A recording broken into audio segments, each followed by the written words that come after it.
شادی کے بعد سے زندگی کا ہر لمحہ بچوں کے بہتر مستقبل کی جدوجہد میں گزار دیا۔ دن رات محنت کی، بچوں کو پال پوس کر جوان کیا، انہیں پڑھایا، ان کی زندگی سنواری۔ لیکن آج جب ہم سکون اور آرام کے زیادہ مستحق ہیں تو ہمیں ایک بوجھ سمجھا جا رہا ہے۔ بچوں کے پاس ہمیں دینے کا وقت نہیں ہے، ان والدین کے لیے جو اپنی ساری زندگی بچوں کے نام کر دیتے ہیں۔ کیا یہ ہے ان قربانی کو صلہ؟ پاکستان میں والدین اور بزرگوں کی بے بسی اور تنہائی کا مسئلہ سنگین صورت اختیار کر رہا ہے۔ یہ وہ والدین ہیں جو اپنے بچوں کے لیے زندگی کا بہترین حصہ صرف کرتے ہیں، اور جب ان کا بڑھاپا آتا ہے جہاں انہیں بچوں کی محبت اور توجہ کی ضرورت ہوتی ہے تو اکثر اوقات انہیں تنہا چھوڑ دیا جاتا ہے، جس سے ان کی ذہنی اور جذباتی صحت پر شدید منفی اثرات مرتب ہوتے ہیں۔ دنیا کے ہر معاشرے میں یہ اصول ہیں کہ والدین، اساتذہ اور بزرگوں کا احترام کیا جائے، ان سے عزت و محبت سے پیش آیا جائے۔ اسی طرح ہمارے معاشرے میں بھی بزرگوں کی عزت بنیادی اقدار میں شامل ہے، مگر آج کے نوجوان ان اقدار سے دور ہوتے جا رہے ہیں۔ ہم میں سے بہت سے نوجوان اپنے بزرگوں کو اکیلا چھوڑنے کا جواز یہ دیتے ہیں کہ اب دنیا میں تیزی سے تبدیلیاں آ رہی ہیں جنہیں اپنانا ضروری ہے، مگر ہمارے بزرگ ماضی کی روایات اور طرز زندگی سے جڑے رہتے ہیں اور جدید دنیا کے ساتھ خود کو ہم آہنگ نہیں کر پاتے، اس لیے ان کے ساتھ گزارا کرنا مشکل ہو جاتا ہے۔ مگر کیا یہ سوچ اخلاقی، سماجی اور مذہبی اعتبار سے درست ہے؟ ہمیں یہ بات مد نظر رکھنی چاہیے کہ مغربی طرز زندگی بھی صنعتی انقلاب یا مشینائزیشن سے شدید متاثر ہوئی ہے۔ وہاں کے لوگ اپنی زندگی ایک مشینی انداز میں گزار رہے ہیں، اور شاید ان کی یہ ترقی بھی اسی طرز زندگی کا نتیجہ ہے۔ لیکن اس ترقی کا ایک منفی پہلو یہ ہے کہ وہاں کے لوگ اپنے خونی رشتوں سے دور ہوتے چلے گئے۔ نتیجتاً ان کے معاشرے میں تنہائی کے شکار افراد کی تعداد وقت کے ساتھ بڑھتی چلی گئی، یہاں تک کہ امریکہ کے سرجن جنرل نے تنہائی کو ایک وبا یعنی ایپیڈیمک قرار دے دیا۔ بات یہاں ختم نہیں ہوتی، بلکہ مزید حیرانی کی بات یہ ہے کہ تنہائی کا شکار افراد صرف بوڑھے ہی نہیں بلکہ نوجوان بھی ہو رہے ہیں۔ یہ نوجوان زندگی سے بھرپور شہروں میں لوگوں کے درمیان رہنے کے باوجود ڈپریشن اور انگزائٹی کا شکار ہیں، اور ان میں سے کئی افراد نشے کی لت یا نفسیاتی بیماری کا شکار بھی ہو جاتے ہیں۔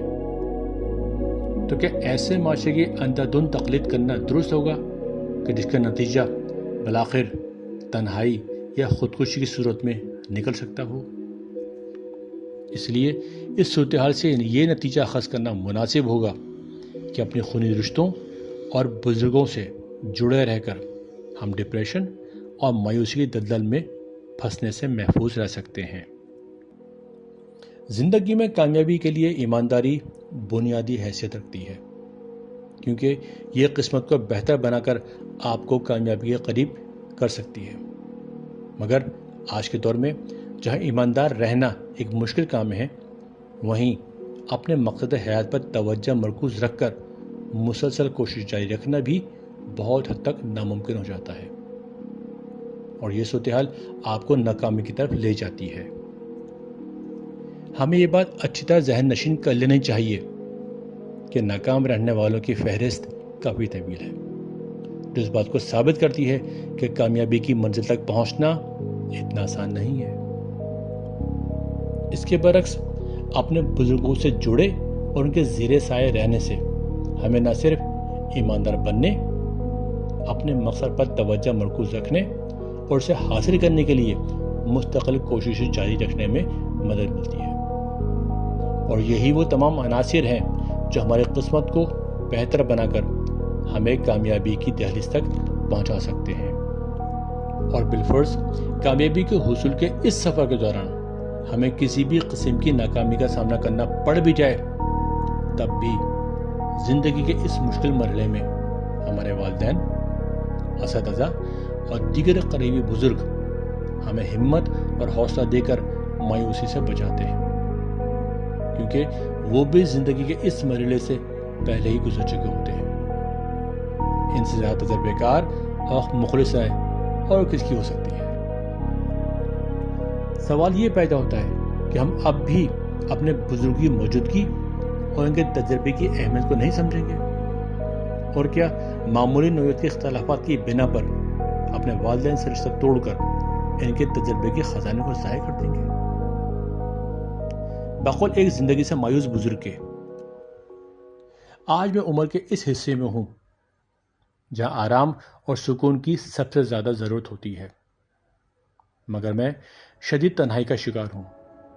کیونکہ میرے بچوں نے مجھے اکیلا چھوڑ دیا ہے۔ شاید یہ میری اپنی ہی غلطیوں کی سزا ہے کہ میں نے اپنی جوانی میں اپنے والدین کی اس طرح قدر نہیں کی جس طرح کہ کرنی چاہیے تھی، تو میں اپنی کوتاہی کی سزا تو بھگت ہی رہا ہوں، مگر میں نہیں چاہتا کہ میرے بچے بھی میری اس غلطی کو دہرائیں، کیونکہ تنہائی کی اذیت ناقابل برداشت ہوتی ہے، اور وہ بھی بڑھاپے میں۔ کاش کہ میں یہ بات کسی طرح انہیں سمجھا سکوں تاکہ وہ ایک آنے والی اذیتناک زندگی سے بچ سکے، اے کاش۔ لہٰذا عقل مندی کا تقاضا یہ ہے کہ دوسروں کی غلطیوں سے سبق لیتے ہوئے ہم یہ بات اپنے ذہن میں اچھی طرح بٹھا لیں کہ جس ترقی کی وجہ سے ہم اپنے والدین اور بزرگوں سے دور ہو رہے ہیں، اس کی رفتار ہمارے بچوں کے دور میں مزید تیز ہو جائے گی، اور وہ بھی ہماری طرح ترقی کی اس تیز رفتار ٹرین میں سوار ہو کر ہمیں اکیلا چھوڑ جائیں گے۔ اس لیے اب ہمیں یہ فیصلہ کرنا ہوگا کہ آیا ہم محض کسی شکوے یا شکایت یا اختلاف رائے کی بنیاد پر اپنے بزرگوں سے علیحدہ ہو کر پریشانی سے بھری ایک مشکل زندگی گزارنے کے بعد اپنا بڑھاپا کسی اولڈ ایج ہوم کے کمرے میں بے بسی سے گزارنا چاہیں گے، یا ان کے ساتھ جڑے رہ کر مستقبل پر توجہ دیتے ہوئے ایک کامیاب زندگی گزارنا چاہیں گے؟ ہمارا آج کا فیصلہ ہمارا مستقبل کی کامیابی یا ناکامی کا تعین کرے گا۔